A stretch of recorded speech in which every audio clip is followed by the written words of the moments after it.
Hi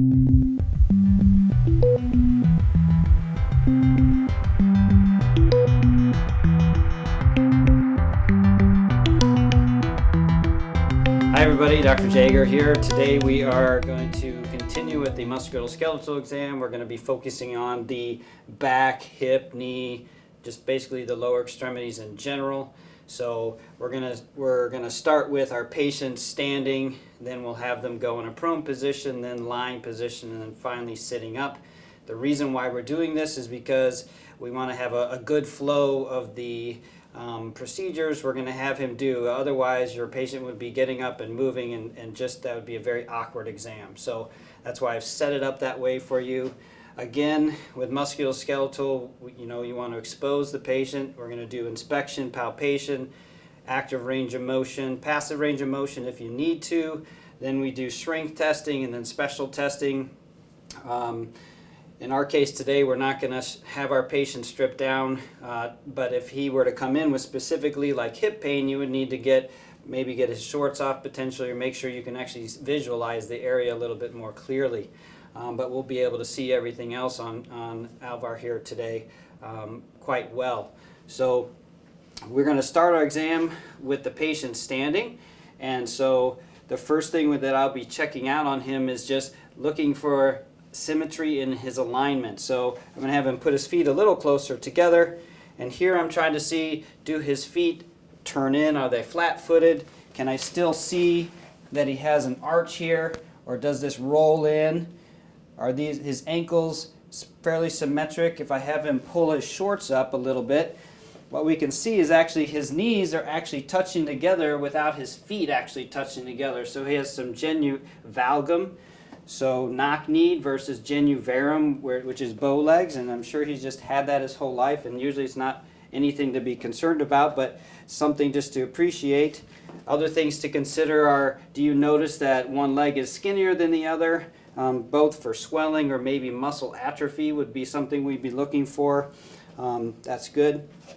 From there, after I've taken a good look from there, and I'd have him also turn around, because I also want to look from behind, so now I can get a better look at his calves and his ankles as well, and sometimes you can even see the feet roll in a little bit better from behind.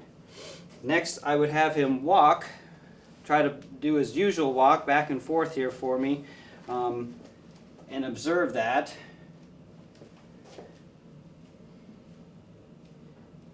And then I'll have him, like before, walk on his heels across the floor. This gets an idea of his strength and coordination, and when he comes back, I will have him walk on his tippy toes to make sure he can do that well. Great. So from there, I'm going to get in and look a little more specifically at his hip alignment and his back, kind of moving in that direction for the exam here. So I would have him turn around, and the first thing I'm going to do is have him put his feet together. And so next thing I want to do is, if you have a stool, this will be helpful for you to have a seat. And then what I'm going to do is just check to see if the level of his hips, the crest of his hips, are equal across. And his are nice and straight across.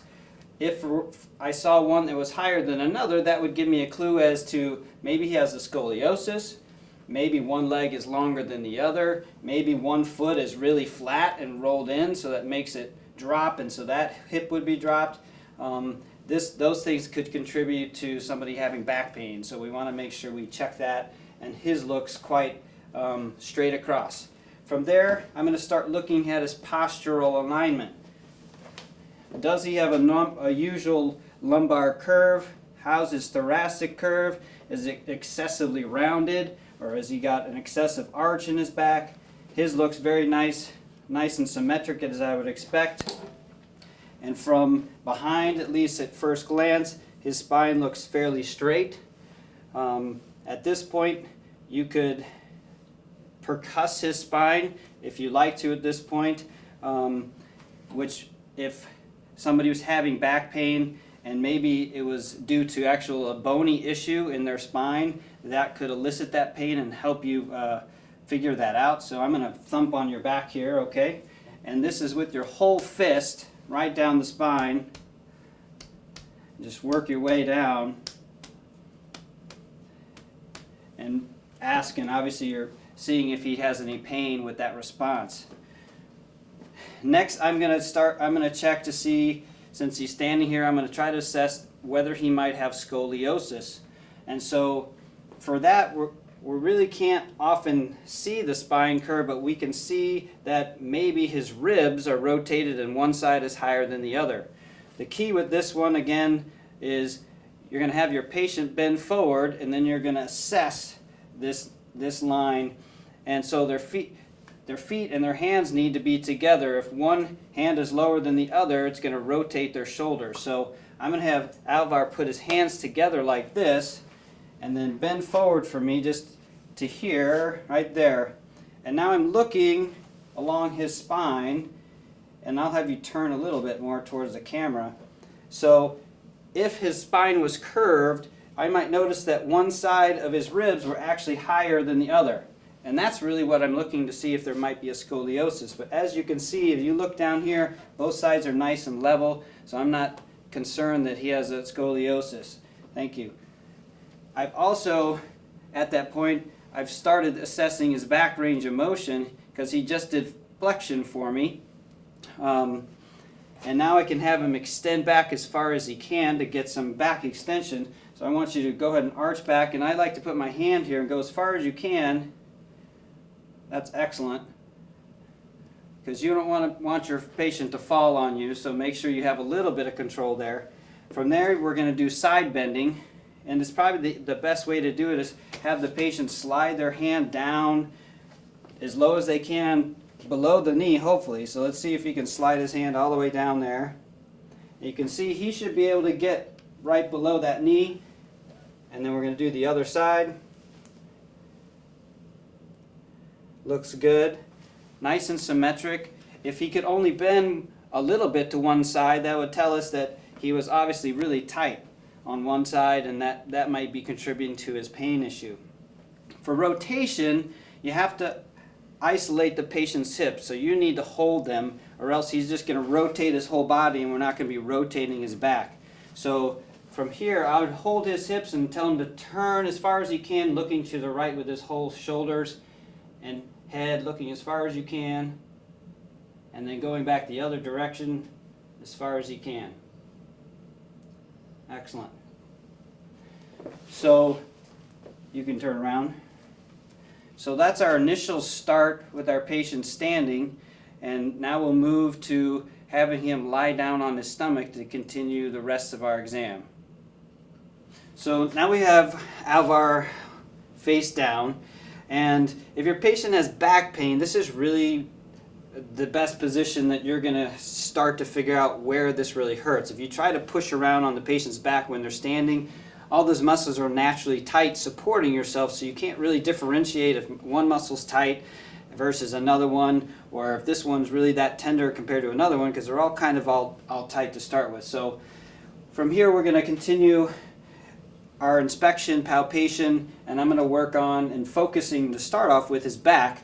And I'm going to again start with his spine and just palpate all the way down, asking if it hurts, tell me if this hurts at all. From there I'm going to go to the paraspinal muscles. So is there any tenderness here as I go down?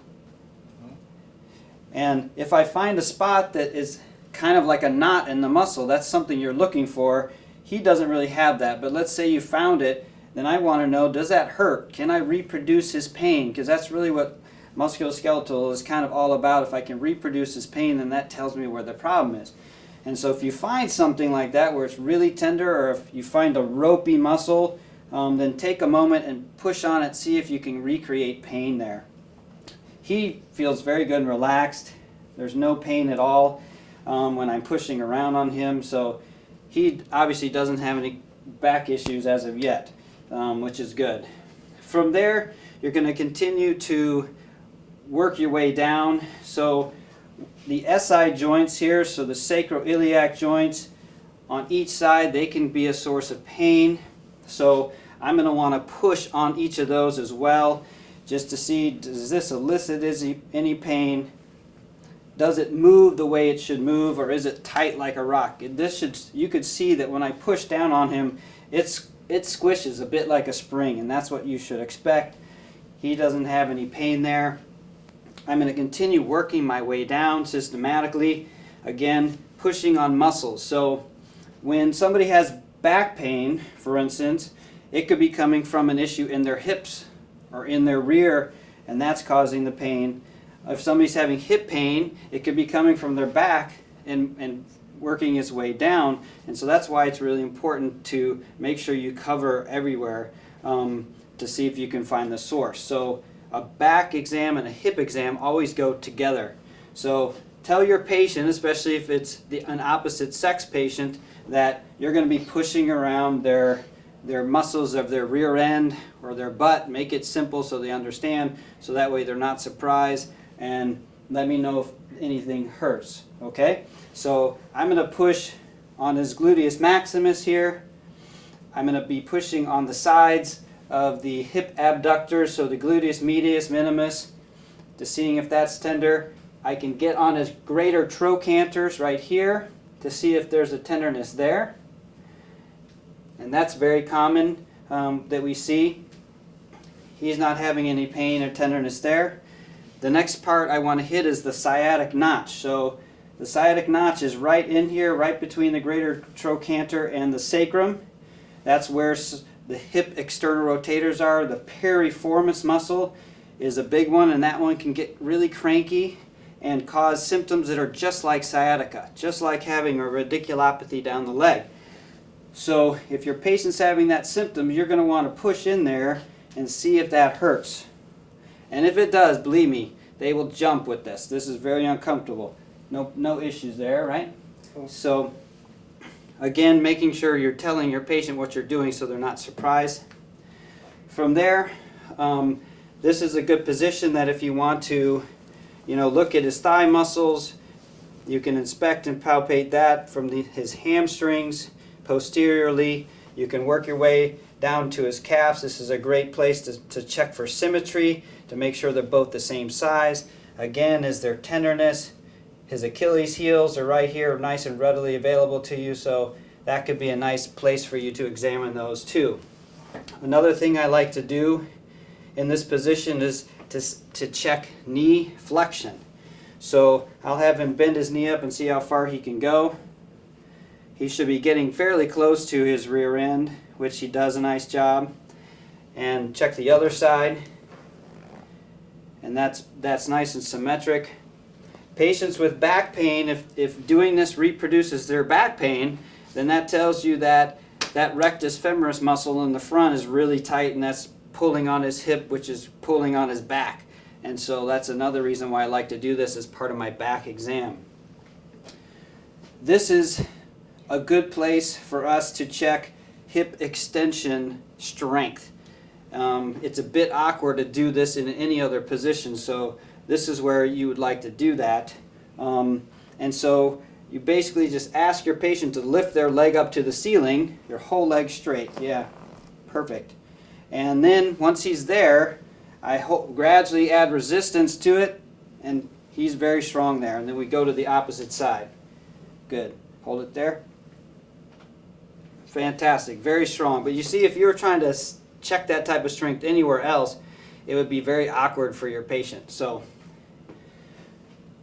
that's what we're going to do while your patient is in the prone position. Doesn't take very long. You could easily, nice systematically moving your way down, and then you'll have your patient turn over to their back. All right, go ahead and turn over. Excellent.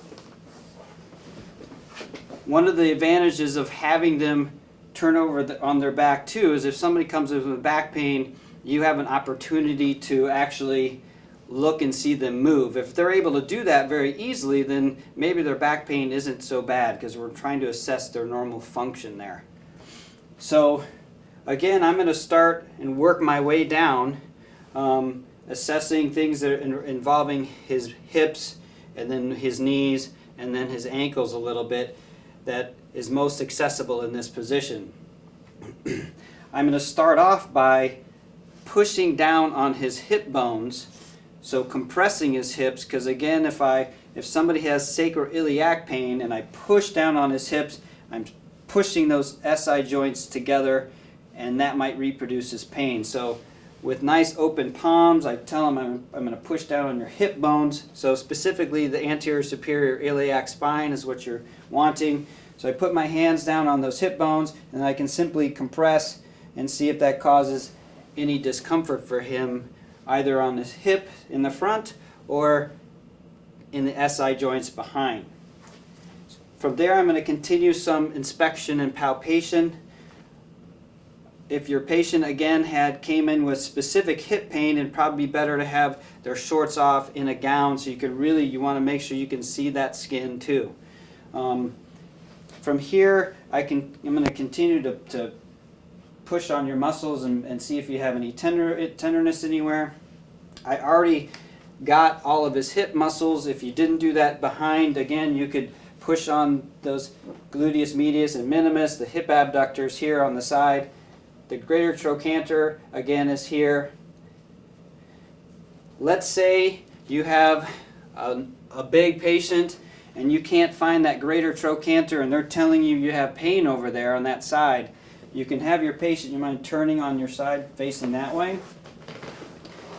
When your patient does that, their leg muscles, all their tissue falls to the side, and now I can readily push on that greater trochanter right there to see if that was eliciting pain and tenderness, and then I know what the problem is, and I can easily inject that and get that better for them. Have you turn back over. So as I work my way down, I'm going to stay on his hips here just for a little bit.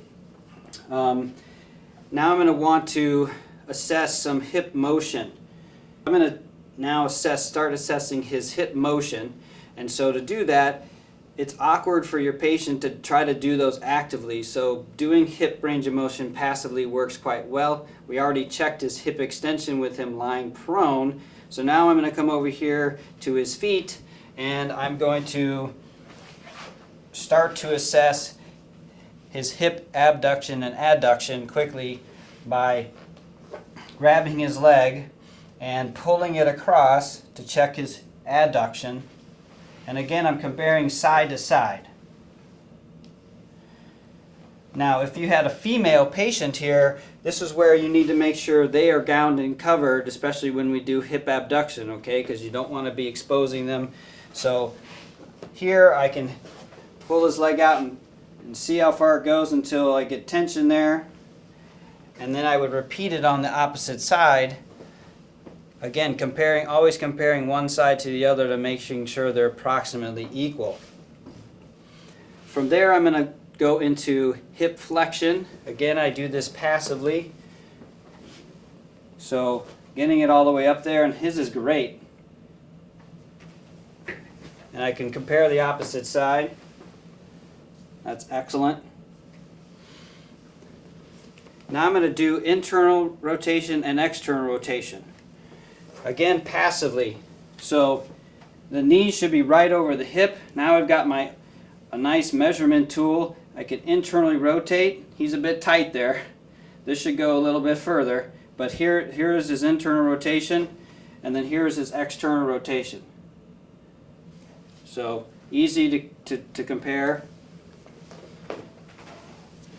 So external rotation, internal rotation. You see he's symmetric, however, so I'm not too concerned that he's a little tight on both sides. That's just how some people are, and that's okay.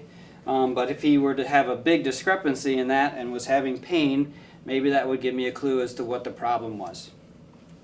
Let's say your patient came in with hip pain or back pain. So then we'd want to add on a couple other special tests.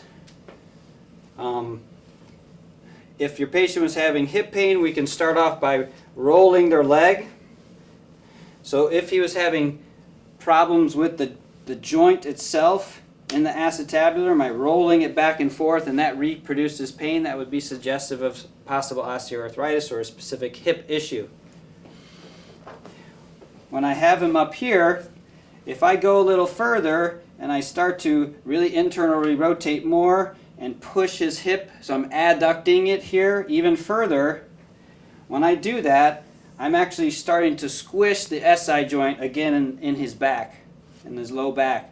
So that's called the FADIR test, F-A-D-I-R, flexion, adduction, internal rotation. So if that reproduced his pain back here, then that would tell me maybe that is another sign that he has an SI joint problem. The last one is called the Faber test. So flexion, abduction, external rotation. So I put cross his leg. So flexion, abduction, external rotation. I support his hip on the opposite side, and then I push down. If this caused hip pain in front, that would be suggestive of actual hip joint pathology. But as I push down like this, I'm again squishing the SI joints in the back, and if it reproduces pain back here, then that would be another clue that he was actually having a sacroiliac issue. So you can easily combine this all together. So I could roll him to see if that hurts. I do his hip flexion, I bring him here, I do his internal rotation. I can go a little further with the FADIR test. I can bring him back, check external rotation. I can then drop it down into the Faber and add a little compression and see if that hurts. Then I reproduce it on the other side. You can do one nice flowing motion. You don't have to separate everything. Let's say your patient come in and they were having sciatic-like symptoms, right? They were telling you the pain was shooting down their leg. So we were going to add a straight leg test to this. The straight leg test is positive when it actually causes a nerve-like pain that shoots down the leg below the knee. Okay? And by that it's a shooting electrical, maybe stabbing or burning pain. If they say it hurts their back, that is not positive. That just means things are tight. Okay, again, it's got to be shooting down the leg, below the knee, electrical stabbing, burning, something like that. So the straight leg test is just like it sounds. It's passive. You lift their leg up, and let's say Alvar tells me, yes, that hurts. Okay? And if he says it's shooting down his leg at this point, then I can lower it just a little bit and it should go away. You can add another step to this if you want. Dorsiflexing his foot, again pulling on the nerve roots, and if that reproduces that pain, that's an even more positive test. Okay? So,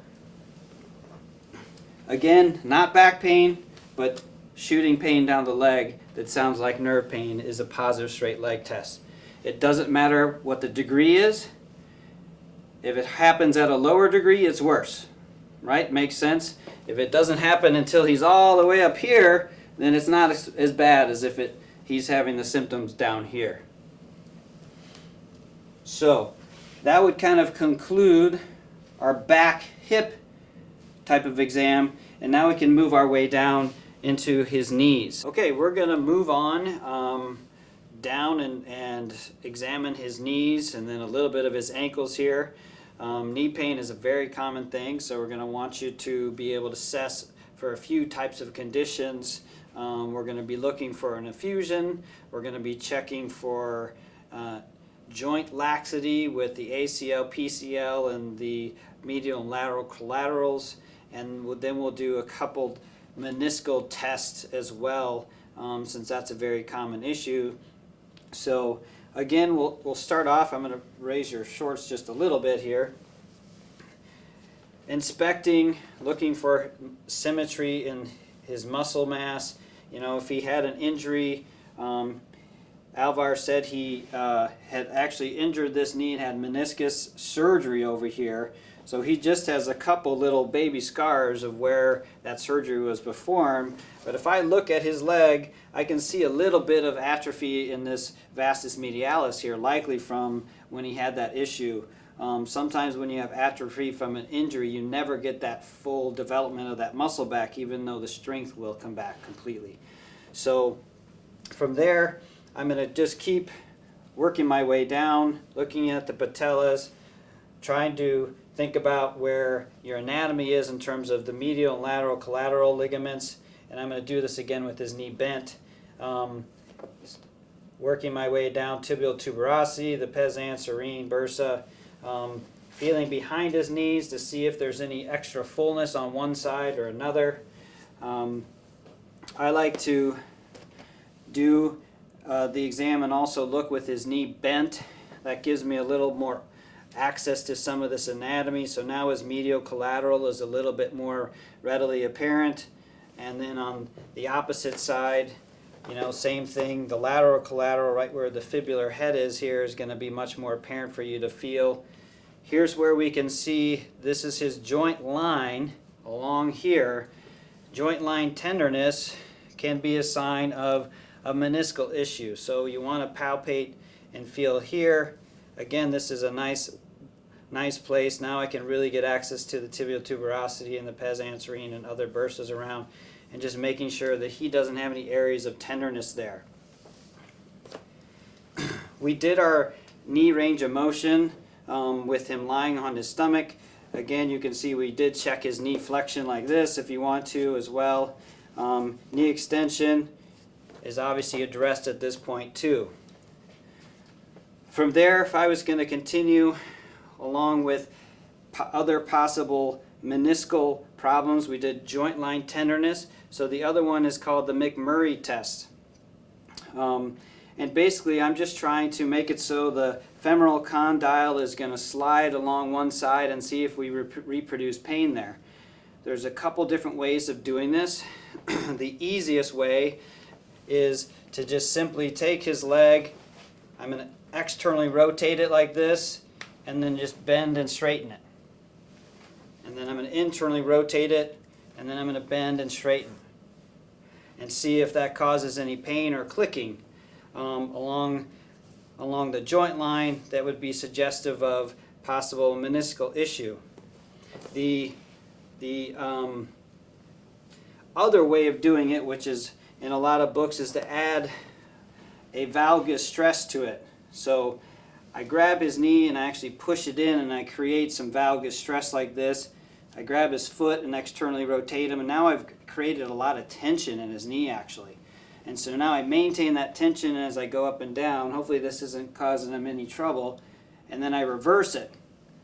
Internally rotate his foot, cause a little adduction here, and go up and down again. Nice and smooth. I don't hear any clicking, feel any clicking. I'm not eliciting any pain. But both of those, for joint line tenderness and the McMurray test, are your classic meniscal issue tests. Let's say he came in feeling like his knee is giving out, or he was injured in a basketball game or football game, and so you're worried about could he have torn his ACL, PCL, medial or lateral collateral ligaments. So you're going to want to know how to best test those. The anterior and posterior drawer tests, or the most basic ways of testing the ACL and PCL. So with his knee bent at approximately 90 degrees, I'm going to sit on his foot just to support his ankle. So my thumb's on the joint line.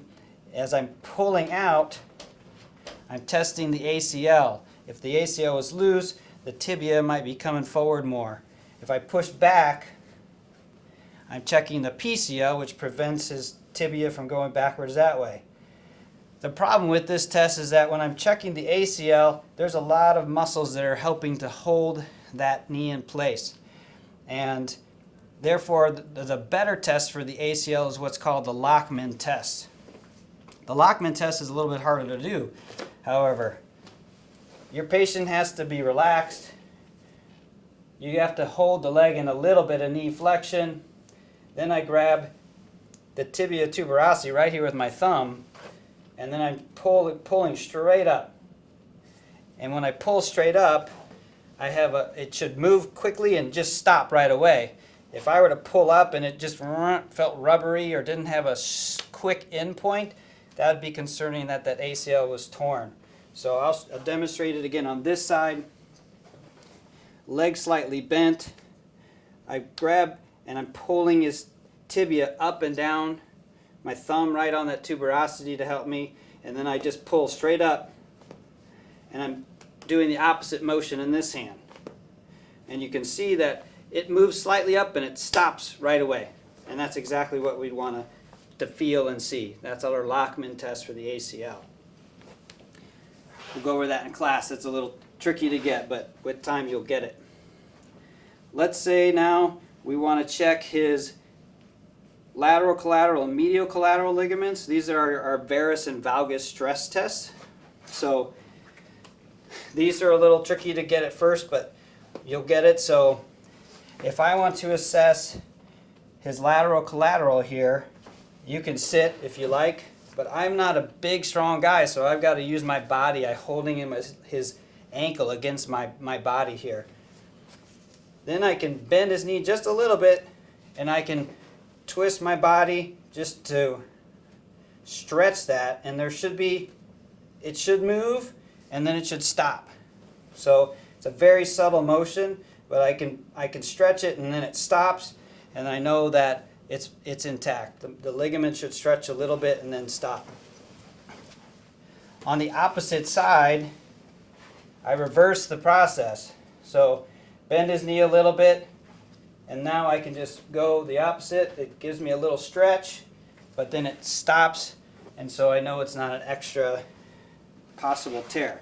I'll show you again on this way just to get a better picture. So again, I'm supporting here, bend his knee a little bit. Now I can just twist my body. You can see the tibia moves out, but it has a nice stopping end point, and that's checked as medial collateral ligament. So we've done ACL, PCL, MCL, LCL. One of the other things that we're going to want you to be able to try to learn to assess and be comfortable with is checking for an effusion. Is there swelling in the knee? So to start off with, this knee space actually extends up here.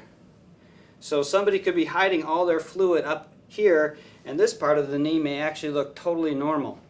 So obviously if I'm inspecting and looking at him, that's going to be my first clue. Maybe I'll see some swelling, maybe I won't. There's a few signs that we're going to have you learn. One of them is called the bulge sign. Very scientific, but let's say he has fluid in here. I can push on one side, causing the fluid to come over to this side, and it bulges out over here. Then I can push the fluid back, and that'll come over to this side, and it'll bulge out on that side, and then I know there's fluid there. You have to have a decent amount of fluid there for that to happen. The other one is called the balloon sign. So if he's got fluid up here, and I push down, squishing all the fluid down into his knee, and if I had my fingers here, it would cause my fingers to balloon outward. So I push down here, and then if my fingers ballooned outward because of the fluid there, that would be a positive balloon sign. The last one is a blottment sign. So again, if I pushed all of the fluid, if he had it down into his knee, and now his patella might float, kind of like a little boat. And so if I push down on it, I could feel it squish down into his knee as the fluid was getting pushed out underneath it. It's similar to what you feel when somebody has swelling in their leg and you can push your thumb in there. So I would push all the fluid down there, and if it was there, I could feel it squish down as I pushed his patella down. Now his is totally solid. Obviously he has no swelling there. But it's very common for your patients to come in with a swollen knee, and there's multiple possibilities for that, but the first step is that you got to actually be able to assess, is there actually fluid there in the knee? If you like to at this point, you can continue to work your way down. Again, we kind of looked at his calves already from behind, but this is where, again, you can get a nice view of his ankles. We already had him walk on his heels and toes, so we got an idea of that range of motion and that strength down here. If you want to have him curl his toes on both sides and then pull his toes back to the ceiling, extending his toes, just to check that range of motion, you can. This would be a good position if your patient came in and was complaining of a swollen toe or swollen joint. This gives you really good access to feeling all of those and assessing each one of those individually if you need to. Obviously, if you've been touching somebody's feet, you're going to want to wash your hands after that. That concludes all the part that we would do with your patient lying down. Next, we'll have them sit up, and we'll finish with the strength assessment of his lower body. So our patient's now sitting up, and we'll finish off the rest of the exam with him seated. And this is where we're going to focus on strength, and if we needed to add reflexes or sensation, this can all be done in this position with the patient seated in a comfortable position, so that's not awkward for them. Similarly to what we did in the core exam, we're going to do some proximal muscle, but now we're going to do all the muscles all the way down the leg to assess any strength deficits, or if we can reproduce the patient's pain, if that's what they were coming in for. So I'm just going to start off with the hips, and if you don't remember exactly what you're testing, that's okay. Just think, what motions does the hip do? So the hip does flexion, extension, abduction, and adduction. We don't often test internal and external rotation strength. You can if you'd like to, but that's not a common thing. So just think about, we already tested extension when he was lying down, so now we just got to do flexion, abduction, and adduction. So he can put his hands on the table if he'd like to support himself. Again, give your patient simple commands. Go ahead and lift your thigh up against my hand and hold it, and I'm just going to lean in on him as he holds that. And now we're going to do this side, and I can just lean in on him as he holds that to get his hip flexion. Now I can check adduction and abduction. I'm going to have him pull his knees apart as hard as he can, and now pull his knees in. And I've gotten a good assessment of those. Notice I can just simply have my hands on the outside and then switch them to the inside. If you try to stand in front of the patient and just use your arms like this, you won't be able to hold it because their legs are much stronger than your arms. From there we can move down lower. We've gotten the hip strength done. We're going to check his knees. So I've already asked Alvar if he has any knee issues or if I'm going to cause him any pain, and he doesn't think so. Why don't you scoot back just a little bit, so that way he's at the edge of the table. I'm going to check his knee extension by just having him straighten his leg and hold it for me. I know that if I push down on him, I should be able to push hard enough that he starts to come up off the table. Okay, if I can't push that hard, then he likely is weak, okay, for a normal, healthy person.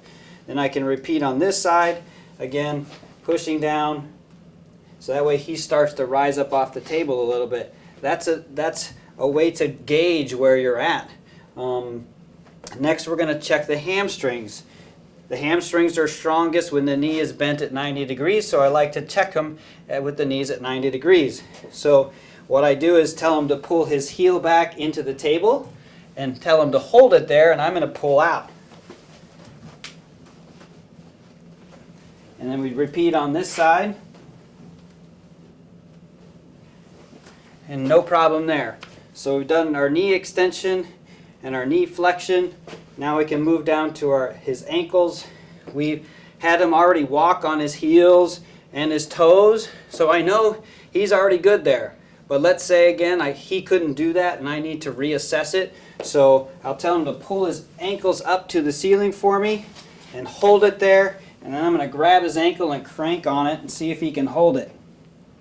She's got no problem.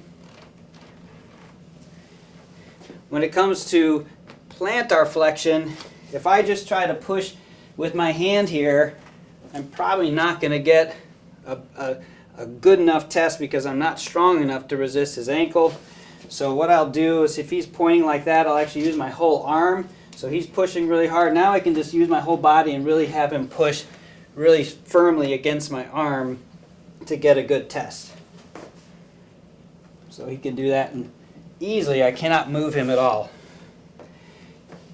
For toe things, again, this is a great position to also look at do knee exam if you prefer to do it there, or ankle exam or toe exam. Comfortable for the patient instead of lying down. Go ahead and do that if that is your preference. If you want to check toe strength. You can have them curl his toes underneath there, and I can try to pull them out on both sides.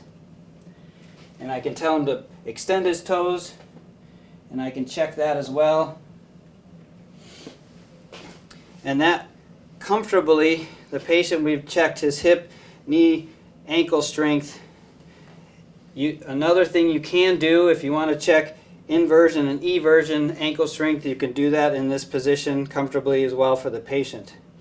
So we've quickly done this strength assessment, and then if we needed to, we could add reflexes and sensation testing to this to actually do a decent radiculopathy exam. And certainly if you found a weakness, you would want to follow that up with reflexes and sensory exam to see if everything fit together in a pattern for that type of problem. So that concludes our back, hip, and lower extremity exam. This is kind of a screen in general, but we've added some focused testing there. Again, we try to put it in 3 phases so that way your patient doesn't have to switch positions and be awkward. So start standing, have them lying face down, turning over to their back, and then finally sitting up. One thing I do want to mention is that when I have him straighten his leg here and I'm doing this quad strength, this is actually a straight leg test while the patient is seated. So sometimes I'll actually do this first before I lie the patient down to see if this causes sciatic pain, because if they try to fake you out and pretend that it hurts when they're lying down, you know that if it didn't bother them right here, then it's not really a problem. So that's what we got for this. Hopefully that'll go well for you.